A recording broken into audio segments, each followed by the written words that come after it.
No começo desse ano, a editora Carisma trouxe de volta uma obra clássica de Wayne Grudem, O Dom de Profecia no Novo Testamento, e hoje eu queria compartilhar com você um pouco das minhas impressões, os pontos positivos, negativos, a história do livro, falar um pouco sobre o autor, enfim, compartilhar com você aquilo que eu entendo sobre esse documento maravilhoso. Falar um pouco então sobre Wayne Grudem. É um escritor que não pode ser ignorado. Tem escrito sobre vários assuntos, a sua obra literária e teológica é ampla. Se você é alguém que está em contato constante com obras de literatura teológica, em algum momento se deparou com a obra dele, porque ele tem escrito sobre os mais variados assuntos, como política, economia, masculinidade, feminilidade. Ele tem uma teologia sistemática, escreveu comentários bíblicos e muitas de suas obras já estão em português. Então é um homem que não pode ser simplesmente ignorado. Falar um pouco sobre essa obra em específico. Ela foi lançada originalmente no ano de 88, certamente está ancorada na tese de doutorado dele, lançada em 84, e no ano de 2000 ela sofreu um acréscimo de conteúdo, tanto no próprio corpo do livro, como também apêndices. Foram 7 apêndices acrescentados no ano de 2000. Esses apêndices basicamente visam reforçar alguns conceitos, esclarecer outros e também fazer refutações a críticas que ele recebeu. Basicamente, os apêndices, eles são respostas de Grudem à repercussão da sua obra, seja porque algumas coisas não ficaram claras, seja porque houve crítica realmente direta à compreensão dele e ele então resolveu responder. Fala um pouco então sobre a tese da obra. Basicamente o que o Grudem propõe nesse livro é a seguinte tese. Os profetas do Antigo Testamento tinham um status de autoridade que não foi compartilhado com os profetas do Novo Testamento. Há, portanto, uma descontinuidade de autoridade, de status de autoridade entre os profetas do Antigo e do Novo. Há um desnivelamento na autoridade profética. Os profetas do Antigo Testamento foram então substituídos pelos apóstolos no Novo Testamento. Basicamente essa é a tese de Wayne Grudem. Bem, agora na parte crítica que eu poderia dizer é o seguinte. Para ser direto, eu não concordo com a tese de Wayne Grudem. Eu acredito que para sustentar sua tese, ele pressupõe algumas coisas que eu simplesmente não vejo que uma leitura bíblica me oferece. Primeiro, ele pressupõe uma unidade conceitual de profetas do Antigo Testamento que eu não encontro. Simplesmente, ele trata os profetas do Antigo Testamento como uma unidade, um estereótipo que o Antigo Testamento simplesmente não dá para a gente esse material. Existe uma variedade no Antigo Testamento de autoridade profética. O próprio Moisés é comparado com outros profetas e os outros profetas não podem ser comparados a Moisés. Então, no mínimo, existem 2 tipos de profetas no Antigo Testamento. Existem profetas que simplesmente nós não sabemos o nível de autoridade que eles tinham. Há um vácuo como é que eu poderia dizer, de conhecimento sobre esses profetas. Por exemplo, os 100 profetas dos dias de Obadias, não sabemos qual o nível de autoridade que eles tinham a mesma autoridade que os profetas escritores. Também profetas da escola de profetas. Então, a unidade conceitual, o estereótipo profético da voz profética que Grudem trata no Antigo Testamento, para mim não existe. Segundo, esse desnivelamento, para ele ratificar a ideia de que havia uma autoridade profética no Antigo e ela diminuiu no Novo, ele precisa dar uma autoridade aos apóstolos que eu penso que o Novo Testamento não dá. Ele superestima os apóstolos e subestima os profetas do Novo Testamento.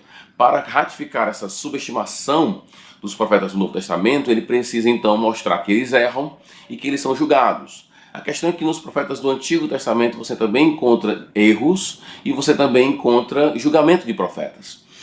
Você pode até discordar quanto à natureza do julgamento, mas também o que a gente percebe entre o Antigo e o Novo Testamento, e se existe um texto que mostra a relação da profecia no Antigo e no Novo Testamento, é o livro de Atos, no capítulo 2, quando Pedro vai dizer que vossos filhos e vossas filhas vão profetizar. Na terminologia do Antigo Testamento, ele está citando um profeta do Antigo Testamento. Então, toda a expectativa de caráter profético que Pedro dá em Atos capítulo 2 está ligado ao conceito de profecia do livro de Joel.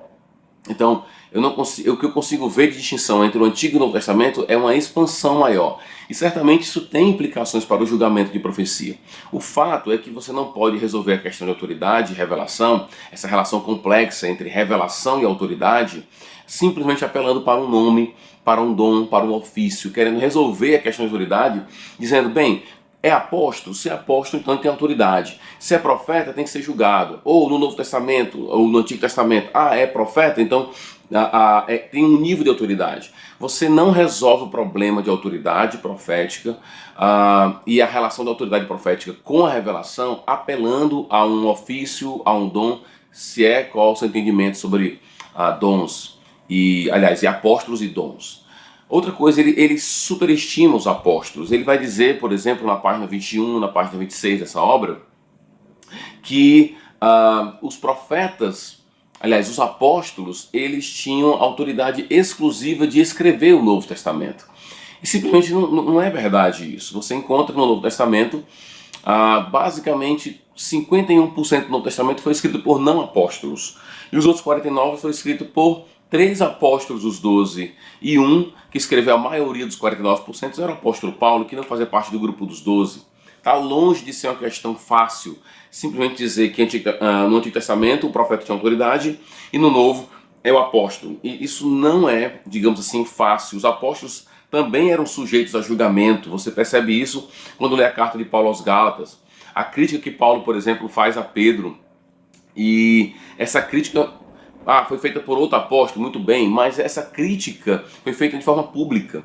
Então você vê que esses estereótipos, esse estudo lexical, né, que o Gruden faz, para mim, ele não resolve a questão da autoridade e da revelação. Você não pode apelar para apóstolo e profeta como se fosse uma coisa muito simples a ser resolvida. Há uma complexidade entre revelação, autoridade, profetas, apóstolos, e não pode ser apelando somente a um ofício, a um dom que você resolve a questão.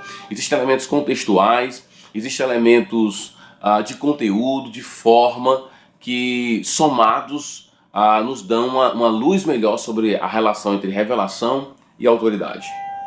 Falar um pouco sobre essa obra em específico, a obra da Carisma. Então, como eu falei, trata-se de uma nova edição, uma nova tradução, né? Você vê claramente a diferença da mão dos tradutores. Para mim, fica um conselho à editora Carisma, ser um pouco mais rigorosa com respeito à tradução. Eu vi algumas falhas, eu comparei a tradução da editora Vida, que foi aquela que trouxe a obra originalmente para o português, e com o inglês também. Eu vi alguns furos na tradução, nada que comprometa o conteúdo final da obra, mas exige assim um rigor maior. Com respeito à edição em específica, eu acho que eles precisam aumentar o número de palavras no índice remissivo. As palavras que nós encontramos aqui são menores do que o número de palavras que você encontra na edição original em inglês e também na editora Vida. E falta o índice de passagens bíblicas também, que eu acho que numa obra dessa natureza é importantíssimo ter esse índice de referências das escrituras. Ok, com respeito ao artefato livro, trata-se de uma obra muito bem encadernada, muito bem, material de primeira, uma laminação que parece assim, um tipo de emborrachamento. Você vê claramente todo um carinho, toda a dedicação da editora para trazer um material de qualidade para aqueles que gostam não somente do conteúdo da leitura, mas também do artefato livro. Eu basicamente termino esse vídeo dizendo que indico a obra por um motivo simples. Apesar de não concordar com toda a obra, eu tenho pontos positivos a dizer sobre ela. Primeiro, é um clássico. Segundo, ela traz insights exegéticos interessantes para a gente. Há muitas passagens que eu não concordo com o Gruden, a tese principal eu não concordo, mas você vai lendo a obra e em alguns momentos você vai encontrar insights exegéticos interessantes. Um outro ponto importantíssimo é a questão da parte prática. O livro é prático. O próprio título do livro vai dizer, né, o dom de profecia no Novo Testamento e hoje. Então ele tem conselhos práticos tanto para sensacionistas como para continuistas. Ele é um continuista, mas ele traz palavras práticas para os sensacionistas também. Então aquele que tem dificuldade em saber como se aplicar o dom de profecia na igreja hoje, o Wayne Gruden traz conselhos práticos e ricos para a gente. Portanto, eu indico sim que você tenha contato com essa obra, compre a obra. Para mim, a razão mais importante é o fato de ser um clássico. Não tem como você falar sobre profecia nas escrituras, hoje em dia, 30 anos, quase 30 anos depois da edição original, e não citar a obra de Wayne Gruden. Então fica a dica para você de leitura, o dom de profecia no Novo Testamento. E hoje, obrigado, editora Carisma, por ter trazido de volta um clássico. Não podemos deixar que os clássicos morram. Valeu, galera. Abração.